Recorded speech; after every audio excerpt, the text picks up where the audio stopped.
మనం ఇప్పుడు ఫైల్స్ గురించి తెలుసుకుంటున్నాము. దానిలో భాగంగా మనం ఫైల్స్ అనేది మనకి చాలా ఎక్కువగా ఉన్నప్పుడు డాక్టర్స్ సజెస్ట్ చేసేది ఫస్ట్ మెడిసిన్, ఆ తర్వాత సర్జరీస్. అయితే ఈ సర్జరీ వరకు వెళ్ళిన వాళ్ళు కూడా ఈ యోగిక్ థెరపీలో యోగా అనేది రెగ్యులర్గా ప్రాక్టీస్ చేసుకుంటూ ఉంటే కనుక సర్జరీ అనేది అవసరం లేకోకుండా ఈ ఫైల్స్ని నివారించుకోవచ్చు. అయితే దీనిలో మనకి ఈ ఆసనాస్తో పాటు ప్రాణాయామాస్ మరియు ఈ మెడిటేషన్ బందాస్ ఇవన్నిటిని కూడా రెగ్యులర్గా ప్రాక్టీస్ చేసుకుంటూ ఉంటే ఫస్ట్ ఒక 1 month పీరియడ్ని మీరు యోగాకి కేటాయించుకుని ఈ 1 month అనేది మీరు రెగ్యులర్ ప్రాక్టీస్ చేసుకోవడం వలన మీకు ఈ వ్యాధి యొక్క లక్షణాలు అనేవి చాలా తక్కువ అవ్వడం అనేది జరుగుతుంది. కాబట్టి సర్జరీ వరకు మీరు వెళ్ళకోకుండా ఉండటానికి చాలా అవకాశం ఉంటుంది. ఈ సర్జరీస్ కనుక మనం చూసినట్టయితే కనుక అవి ఓన్లీ అప్పటికప్పుడు రిలీఫ్ అనేది ఇస్తుంది, కానీ తాత్కాలికమైనటువంటిదే అవుతుంది, కానీ శాశ్వతమైనటువంటి పరిష్కారం అనేది కానే కాదు. దానివలన ఈ యోగిక్ మేనేజ్మెంట్ కనుక మీరు ప్రాక్టీస్ చేస్తే కనుక మీకు తాత్కాలికమైనటువంటి ఉపశమనమే కాకుండా ఇది శాశ్వతంగా ఈ ఫైల్స్ని మీకు చాలా వరకు తగ్గించి ఈ ఫైల్స్ బాధ నుంచి మిమ్మల్ని చాలా వరకు బయటపడేయడం అనేది జరుగుతుంది. అయితే ఈ యోగాలో మనం ఈ ఆసనాస్ని మనం ఎప్పుడైతే కనుక ప్రాక్టీస్ చేస్తూ ఉంటామో అప్పుడు బ్లడ్ సర్క్యులేషన్ అనేది చాలా బాగా మనకి జరగడంతో పాటు ఈ కాన్స్టిట్యూషన్ అండ్ ఇండైజేషన్ సమస్యలు రెండు కూడా తగ్గడం అనేది జరుగుతుంది. ఫస్ట్ ఈ యొక్క ఫైల్స్ రావడానికి మూల కారణం అనేదే మనకి ఈ కాన్స్టిట్యూషన్ అనేటువంటి ప్రాబ్లం. ఈ ఆసనాస్తో కనుక ముందుగా మనం ఈ యొక్క మలబద్ధకాన్ని కనుక నివారించుకోగలిగితే తర్వాత ఈ ఫైల్స్ అనేది కూడా మనకి తగ్గుముఖం పట్టడం అనేది జరుగుతుంది. కాబట్టి ముందుగా మనం ఈ కాన్స్టిట్యూషన్ మీద ధ్యాస పెట్టి ఈ మలబద్ధకానికి సంబంధించినటువంటి ఆసనాస్ని మనం అంతేకాకుండా దీనికి సంబంధించినటువంటి ఫుడ్తో మనం కంట్రోల్లో ఉంచుకోవడం వలన తర్వాత ఈ ఫైల్స్ యొక్క సమస్య, మంట, దురద వీటి నుంచి కూడా మనం పడవచ్చు ఈజీగా. ఈ యోగా థెరపీలో మనకి ఈ సమస్యకి మంచి ఆసనాస్ అనేవి ఉన్నవి. అయితే ఈరోజు మనం తెలుసుకోబోతున్నటువంటి ఆసన పవనముక్తాసన. పవనముక్తాసన అనేది ఇప్పుడు ఏ విధంగా చేయాలో చూద్దాము. ముందుగా మనం దండాసనలోకి వచ్చి ఇక్కడి నుంచి సుపైన్ పొజిషన్లోకి వెళ్ళాలి. ఈ సుపైన్ పొజిషన్లో పడుకున్నప్పుడు అప్పర్ బాడీని చాలా రిలాక్స్డ్గా ఉంచాలి. స్లోగా బ్రీత్ ఇన్హేల్ చేస్తూ నేను నా రైట్ లెగ్ని 90 degrees వరకు లిఫ్ట్ చేశాను. దెన్ స్లోలీ బ్రీత్ ఎక్సేల్ చేస్తూ లెగ్ ఫోల్డ్ చేస్తూ ఈ విధంగా లెగ్ని హోల్డ్ చేయాల్సి ఉంటుంది. ఇలా లెగ్ హోల్డ్ చేసినప్పుడు సెకండ్ డౌన్లో ఉన్నటువంటి లెఫ్ట్ లెగ్ అనేది కింద కంప్లీట్గా ప్లేస్ చేస్తూ ఉండాలి. ఫీట్ అనేది డౌన్కి ఫేస్ చేస్తూ ఉండాలి. ఏ లెగ్ అయితే మనం ఫోల్డ్ చేస్తామో ఆ లెగ్ యొక్క ఫీట్ అనేది మన సైడ్కి ఫేస్ చేస్తూ ఉంటుంది. స్లోగా బ్రీత్ని రిలీజ్ చేస్తూ ఎక్సేల్ చేస్తూ అప్పర్ బాడీని పైకి లిఫ్ట్ చేయాల్సి ఉంటుంది. ఈ విధంగా చిన్ని నీకి టచ్ చేసి ఆసన స్థితిలో ఉండాలి. ఈ ఆసన స్థితిలో ఉండేటప్పుడు ఇలా సైడ్కి పడిపోవడం అనేది చేయకూడదండి. సైడ్కి పడకుండా చక్కగా బాడీ అంతా కూడా సమాంతరంగా ఉండే విధంగా చూడాలి. ఈ విధంగా ఆసన స్థితిలో ఉండాలి. స్లోలీ లెగ్ రిలీజ్ చేస్తూ relax. Now normal inhalation and exhalations 2-3 breaths. After leg change, lift your left leg up 90 degrees. Hold the left leg. లెగ్ని ఈ విధంగా పట్టుకొని breath inhale, exhale and lift your body up.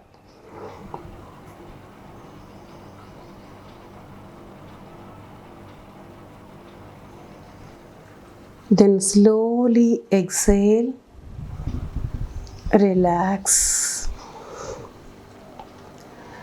చూసారు కదా, స్టార్టింగ్గా చేసేటప్పుడు మనం 10 repetitions అనేది మనం చేసుకోవచ్చు.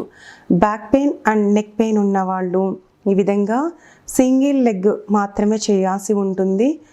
ఆ విధంగా చేసేవాళ్ళు మనకి నెక్ పెయిన్ ఉంటే కనుక నెక్ని పైకి లిఫ్ట్ చేయకోకుండా ఈ విధంగానే ఆసనాన్ని చేయాల్సి ఉంటుంది. ఈ Chronicle neck are back pain రెండూ లేనప్పుడు మనం స్టార్టింగ్ స్టేజ్గా 1 లెగ్తో ఈ విధంగా ప్రాక్టీస్ చేయాల్సి ఉంటుంది.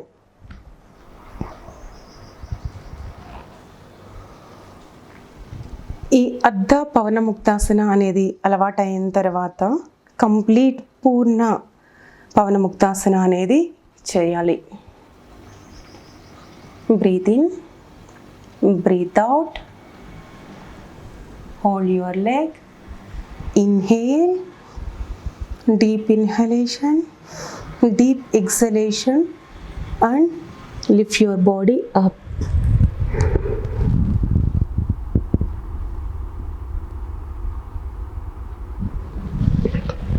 Then slowly release your upper body, release your legs, relax in Savasana.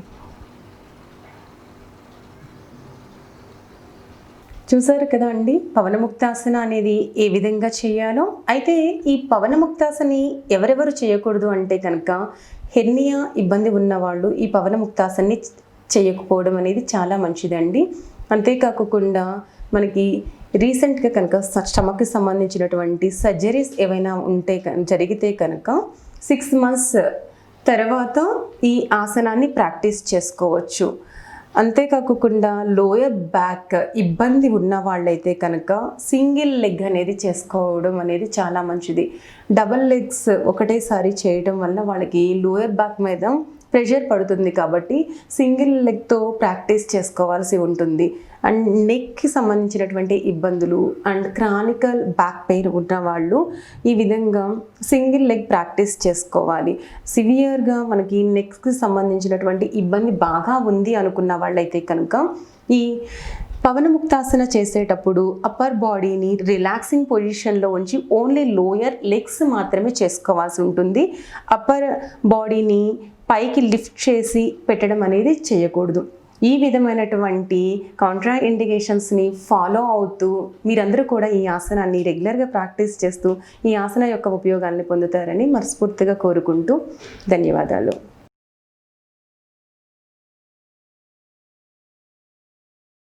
ఓం శ్రీ గురుభ్యో నమః. Welcome to our channel. ఈరోజు మనం తెలుసుకోబోతున్నది ఫైల్స్. ఈ ఫైల్స్ అనే సమస్య అంతకుముందు మనం చూస్తే చాలా ఓల్డ్ ఏజ్ వాళ్ళకి రావడం అనేది జరిగేది. కానీ ఇప్పుడు వయసుతో సంబంధం లేకుండా అన్ని ఏజ్ల వాళ్ళు కూడా ఈ సమస్యని ఎదుర్కోవడం జరుగుతుంది. అయితే అసలు ఈ ఫైల్స్ అంటే ఏంటి, ఈ ఫైల్స్ అనేది మనకి ఉందా లేదా అనేది ఏ విధంగా మనం తెలుసుకోవచ్చు అనేది కనుక చూస్తే మనకి ఈ ఫైల్స్ అనేది ఎప్పుడైతే మనకి వచ్చిందో అప్పుడు మనకి మోషన్ అనేది కరెక్ట్గా అవ్వకపోవడం జరుగుతుంది. కాన్స్టిట్యూషన్ అనేది స్టార్ట్ అవ్వడం జరుగుతుంది. అంతేకాకుండా ఈ ఫైల్స్లో ఫస్ట్ ప్రథమ లక్షణం వచ్చేసేటప్పటికి మనకి యానస్ దగ్గర స్కిన్ అనేది కిందకి రావటం అనేది జరుగుతుంది. దీనిలో మనకి 2 రకాలైనటువంటి టైప్స్ అనేది ఉన్నాయి. ఒకటి ఇంటర్నల్ అండ్ సెకండరీ వచ్చేటప్పటికి ఎక్స్టర్నల్. ఈ ఎక్స్టర్నల్లో వచ్చేసేటప్పటికి మనకి యానస్ దగ్గర కింద స్కిన్ కిందకి జారటం, అక్కడ చాలా ఇచ్చింగ్ రావడం అనేది కూడా జరుగుతుంది. సో ఈ సెకండరీ టైప్ వచ్చేటప్పటికి మనకి ఇంటర్నల్గా అంటే లోయర్ రిక్టమ్ దగ్గర మనకి లోపల ఒక చిన్న డిస్టర్బెన్స్ లాగా ఉండటం, ఈ మోషన్కి వెళ్తున్నప్పుడు చాలా ఇబ్బందిగా కలగడం అనేది జరుగుతుంది. ఇవి ప్రాథమికమైనటువంటి ఈ ఫైల్స్కి ఉన్నటువంటి సిమ్టమ్స్.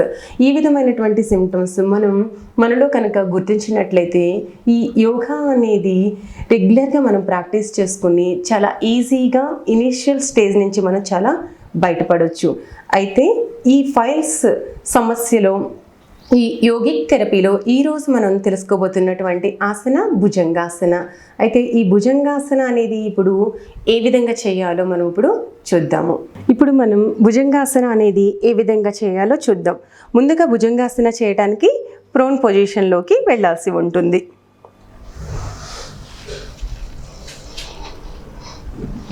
ఈ విధంగా ఫ్లోర్ పైన పడుకున్న తర్వాత బ్యాక్ 2 feet కూడా చక్కగా ఫ్లోర్కి ఆనిచ్చి ఉంచి జాయింట్ చేసి ఉంచాల్సి ఉంటుంది.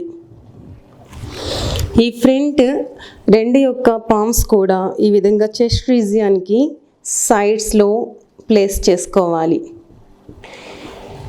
ఈ ఎల్బోస్ని ఇలా అవుట్ సైడ్కి రోల్ చేయకుండా ఇన్సైడ్కి మన యొక్క శరీరానికి దగ్గరగా ఈ విధంగా ఉండే విధంగా చూసుకోవాలి. తర్వాత శ్వాసను తీసుకుంటూ నెమ్మదిగా నావెల్ రీజియన్ వరకు అప్పర్ బాడీని లిఫ్ట్ చేయాల్సి ఉంటుంది.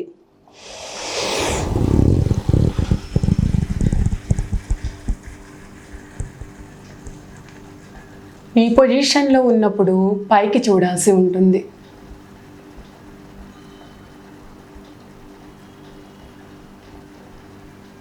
Then slowly breath out and relax. ఈ ఆసనాన్ని మనం రిపిటేషన్ కింద కూడా స్టార్టింగ్గా ఎవరైతే బిగినింగ్గా చేస్తూ ఉంటారో వాళ్ళు breath inhale and exhale, inhale,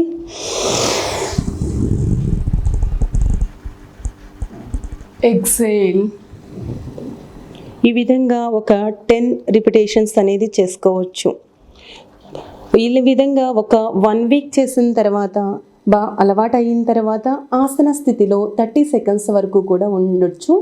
ఆ విధంగా ఉండే ప్రయత్నం అనేది మనం చేసుకోవాలి. ఆసన యొక్క స్థితిని మనం పెంచుకుంటూ ఆసన స్థితిలోకి బ్రీత్ ఇన్హేల్ చేస్తూ ఈ విధంగా పైకి వెళ్ళి ఆసన స్థితిలో 30 seconds వరకు ఉండాలి. Then slowly relax, breathe out. After relaxing Makarasana.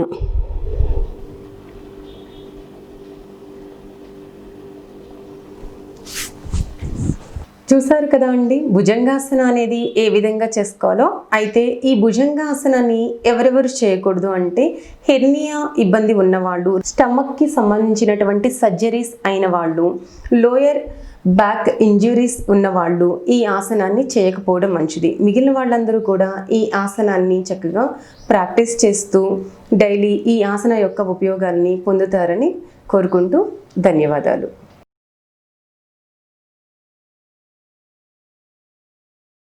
ఈరోజు మనం తెలుసుకోబోతున్నటువంటి ఆసన జాను శీర్షాసన.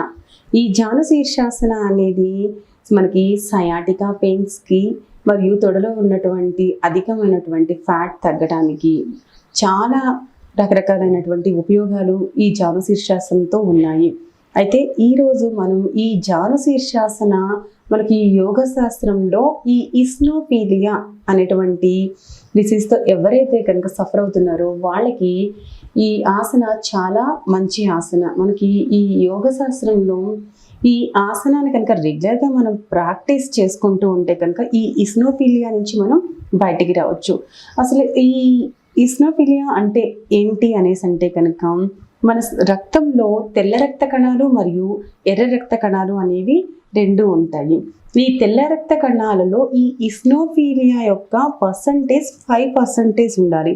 అంతకు మించి కనుక ఉంటే కనుక ఈ డిసీజ్ అనేది మనకి రావటం అనేది జరుగుతుంది. అయితే ఈ డిసీజ్ మనకి వచ్చినప్పుడు నులిపురుగులు పొట్టలో ఎక్కువగా ఉండటం కూడా ఒక కారణం అనేది అవుతుంది. దీంతో పాటు మనకి ఎలర్జీస్ కూడా రావడం అనేది జరుగుతుంది. ఈ వ్యాధి నుంచి మనం ఈ ఆసన కనుక రెగ్యులర్గా ప్రాక్టీస్ చేసుకుంటే కనుక చక్కగా బయటపడవచ్చు. అయితే ఈ ఆసన అనేది ఇప్పుడు ఏ విధంగా చేయాలో చూద్దాము. ముందుగా మనం జాను శీర్షాసన చేసేటప్పుడు సిట్టింగ్ పొజిషన్ దండాసనలోకి వచ్చేసేయాలి. సైడ్ యాంగిల్లో ఈ ఆసనాన్ని ఏ విధంగా చేయాలో ఇప్పుడు మనం చూద్దాము. ముందుగా దండాసనలో కూర్చుని కాళ్ళు 2 కూడా ఈ విధంగా స్ట్రైట్గా ఉండే విధంగా చూసుకోవాలి. ఇప్పుడు శ్వాసని తీసుకుంటూ నేను ఇప్పుడు రైట్ లెగ్ని ఫోల్డ్ చేస్తున్నాను. రైట్ లెగ్ని ఫోల్డ్ చేసుకుని మనకి వీలైనంత వరకు ఇది క్లోజ్ చేసుకుంటూ మన థైస్కి అనే విధంగా ప్లేస్ చేసుకోవాల్సి ఉంటుంది. ఈ బ్యాక్ సైడ్ 2 బటక్స్ కూడా చక్కగా లైన్గా ఉండే విధంగా చూసుకోవాలి. ఒకటి ఎక్కువ ఒకటి తక్కువ లేకోకుండా మన హ్యాండ్స్తో ఈ విధంగా కూడా దాన్ని మెజర్ చేసుకుంటే మన పొజిషన్ అనేది అక్కడ కరెక్ట్గా ఉండే విధంగా చూసుకోవాల్సి ఉంటుంది. ఈ లెగ్ మనం ఏదైతే కనుక స్ట్రైట్గా పెట్టి ఉంచామో ఆ లెగ్ని కిందికి పడేయకుండా స్ట్రైట్గా మరియు ఫీట్ అనేది మన సైడ్కి చూసే విధంగా మనం పెట్టుకోవాల్సి ఉంటుంది. ఈ విధంగా కాల్ని ఉంచుకున్న తర్వాత శ్వాసని తీసుకుంటూ 2 చేతుల్ని కూడా పైకి తీసుకోవాలి. ఈ విధంగా తీసుకున్నాక మన యొక్క నడుము కండరాల దగ్గర నుంచి కింద నుంచి కూడా చక్కగా మన శరీరాన్ని అంతా కూడా వీలైనంత వరకు పైకి బాగా సాగదీయాలి.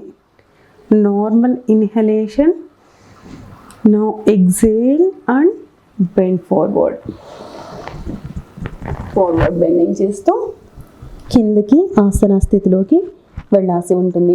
ఈ ఆసన స్థితిలో మనం పూర్ణజాను శీర్షాసన వేసేటప్పుడు ఈ విధంగా బిగ్ టోని పట్టుకుని ఎల్బోస్ని కిందికి డ్రాప్ చేస్తూ మన యొక్క ఫోర్ హెడ్ని ఈ విధంగా మోకాలికి వీలైతే మోకాలి కన్నా ఇంకొంచెం ముందుకి కూడా ఉంచుకుని ఇక్కడ రిలాక్స్ అనేది అవ్వాలి.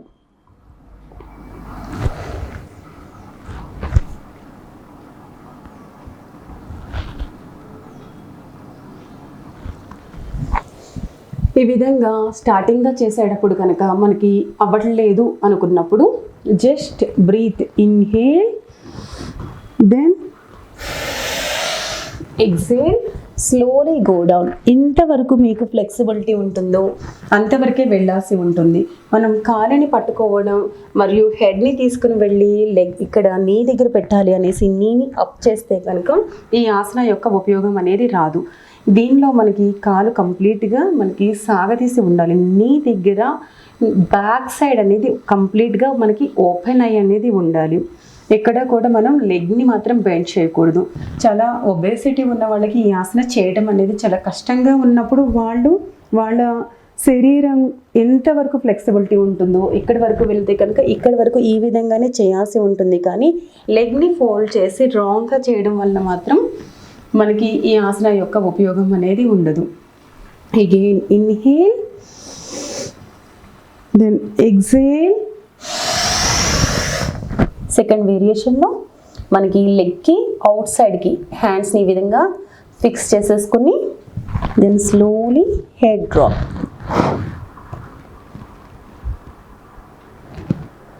Again slowly come up.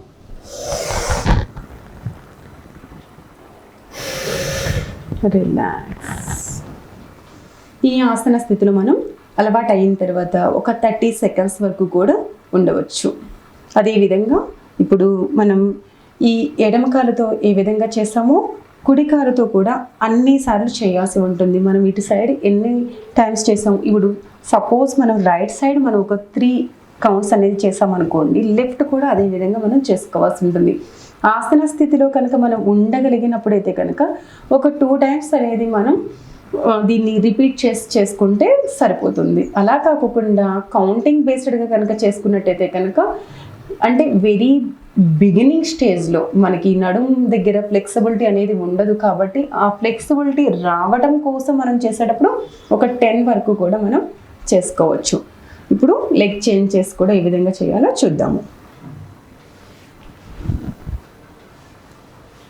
Left leg fold చేస్తూ breath, inhale then exhale down. Again inhale then exhale down. Inhale then exhale, stay in the asana sthiti.